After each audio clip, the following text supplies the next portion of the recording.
بسم الله الرحمن الرحيم وإذ تأذن ربكم لئن شكرتم لأزيدنكم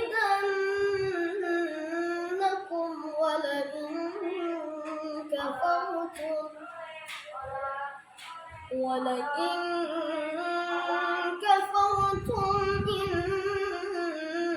إن عذابي لشديد صدق الله العظيم. Sebelum kita lanjut materi, saya absen dulu ya. Topik Najwa. Apa nama hari ini? Salam sukses. Yang pertama, sebagai seorang siswa, kalian harus punya niat yang tulus, ya, punya niat yang tulus untuk belajar di sekolah ini, ya. Kemudian selama kalian sekolah di sini, tolong berikan contoh yang baik untuk teman-teman kalian, adik-adik kalian, ya.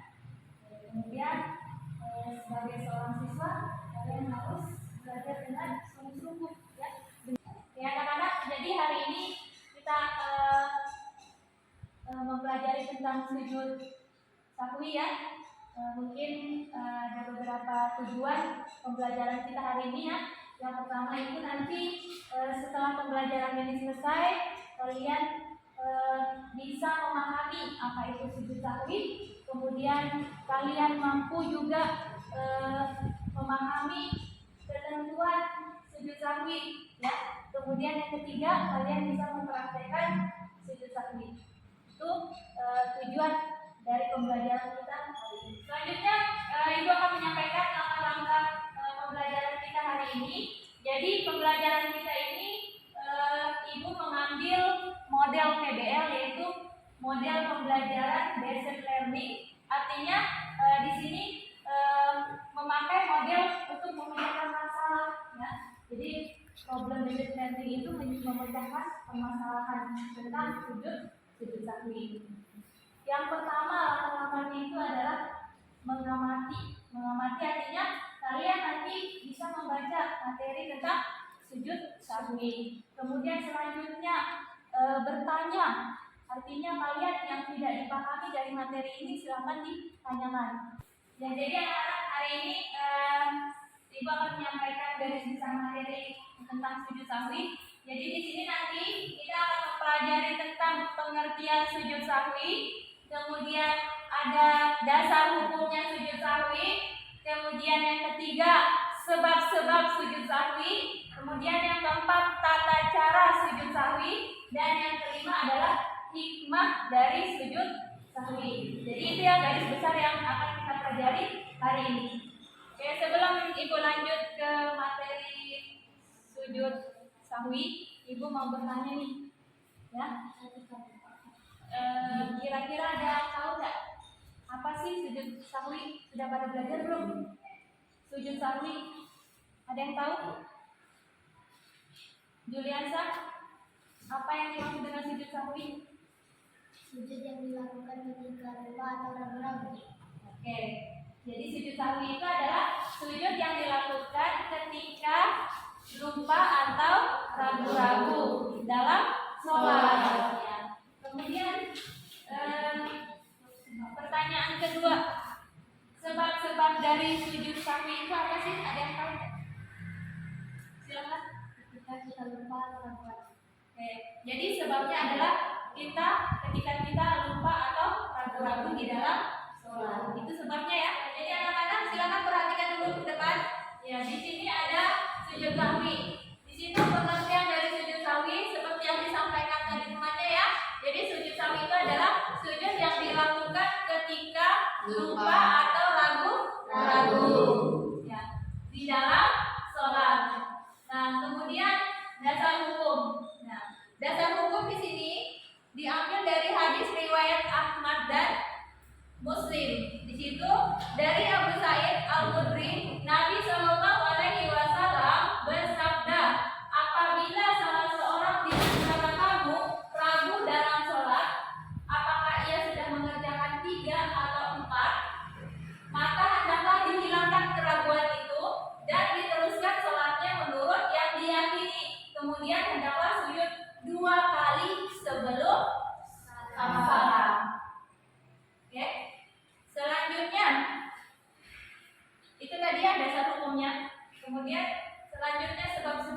sahwi. Nah, sebab-sebabnya itu yang pertama adalah lupa meninggalkan salah satu rukun sholat seperti ruku, i'tidal atau sujud, ya. Kemudian yang kedua, lupa atau ragu jumlah rakaat. Nah, kemudian yang ketiga, lupa membaca doa kunut bagi yang biasa membaca. Kemudian yang keempat, lupa melakukan tasyahud awal. Kemudian yang kelima, kelebihan atau kekurangan dalam jumlah rakaat. Oke, ini tata caranya. Yang pertama, membaca tahiyat akhir langsung sujud dengan membaca subhanallah yanamu wala yasku. Itu doanya ya. Artinya Maha Suci Allah yang tidak tidur dan tidak lupa, ya. Tidak tidur dan tidak lupa. Kemudian bangun dari sujud disertai mengucapkan takbir. Tahu takbir? Tahu. Apa? Allahu Akbar. Kemudian duduk sebentar lalu takbir dan dilanjutkan sujud lagi dengan doa yang sama. Kemudian duduk kembali dan diakhiri salam. Jadi 2 kali sujud yang pertama dan sujud yang kedua, ya, itu doanya sama. Subhanaman layamu wala yasku. Selanjutnya yang terakhir hikmah sujud sahwi. Nah, hikmahnya yang pertama apa? Terhindar dari sifat sombong. Ini gambar orang sombong. Gambar orang sombong ya. Kemudian yang kedua, terhindar dari sifat angkuh. Angkuh itu ini saya. Tidak boleh ya. Kemudian yang ketiga, menyadari manusia tempat lupa dan salah. Jadi yang gambar ketiga, ya, saya adalah manusia biasa. Saya sering lupa dan sering ragu-ragu. Silakan dikerjakan kelompok. Nanti di situ ada pertanyaan, silakan dikerjakan. Ya, silakan dikerjakan ke kelompok. Nanti akan didiskusikan hasil kelompoknya. Ya.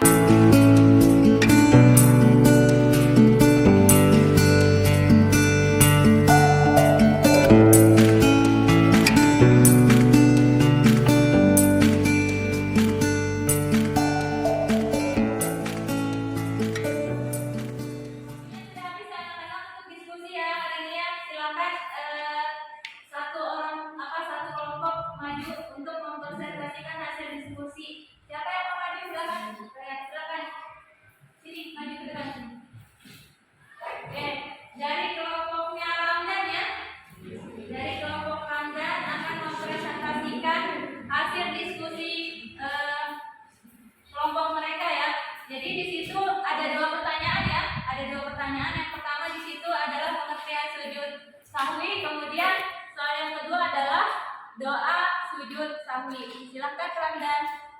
Sujud 2 kali yang dilakukan setelah membaca tasyahud akhir sebelum salam disebabkan meninggalkan salah satu rukun sholat karena lupa atau ragu-ragu menentukan bilangan. Selanjutnya adalah soal nomor 2 yaitu doa sujud sahwi. Silakan. Subhana mala yanamu wala yasjud. Oke, itu ya hasil dari kelompok Ramdan ya. Silakan diberikan aplaus untuk kelompok Ramdan. Jadi gini ya, anak-anak ya. Jadi Ramdan akan mempraktekkan tentang sholat sujud sahwi di dalam sholat ya. Jadi misalnya nih, ketika Ramdan keadaan sholat, kemudian lupa atau ragu-ragu, entah sudah 4 atau 3 atau 2, ya lupa. Jadi kemudian pada saat dia sholat, pada akhir sholat, dia akan duduk pada saat tahiyat akhir, dia duduk, silakan duduk. Nah, jadi pada saat dia lupa di tahiyat akhir, ya, Ramdan melakukan sujud sahwi. Jadi sujud sahwinya itu adalah setelah dia membaca tahiyat akhir, jadi kemudian lanjut dengan sujud. Sujud pertama Allahu Akbar, sujud pertama membaca apa Ramdan?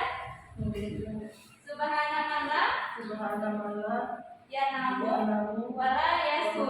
Oke, habis itu takbir Allahu Akbar, duduk kembali, kemudian duduk sebentar, kemudian lanjut dengan sujud kembali. Jadi sujudnya 2 kali ya, 2 kali dengan doa yang sama ya. Doa yang sama yaitu subhanallah yanamu wala yasku. Ya, duduk kembali Allahu Akbar. Terakhir adalah salam. Assalamualaikum. Paham ya anak-anak ya? Kita sudah selesai ya. Jadi untuk kesimpulan dari materi ini mungkin ada yang bisa menyimpulkan dari kalian? Ya silakan aja. Materi kita hari ini kesimpulannya adalah pengertian sujud sahwi, hukum dasar sujud sahwi, sebab-sebab sujud sahwi, tata cara sujud sahwi, dan hukum dan hikmah melakukan sujud sahwi. Ya, untuk hari ini kita sudah menyelesaikan materi tentang sujud sahwi. Silakan ketua kelas pimpin doa ya untuk hari ini. Duduk siap. Siap. Teman-teman, sebelum kita pulang, marilah kita berdoa. Berdoa dimulai.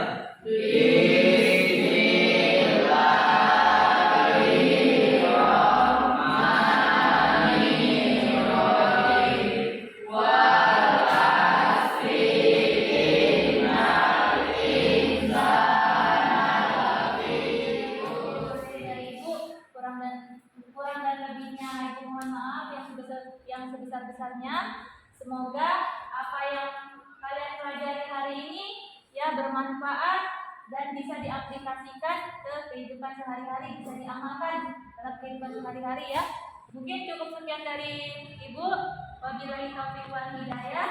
Wassalamualaikum warahmatullahi wabarakatuh.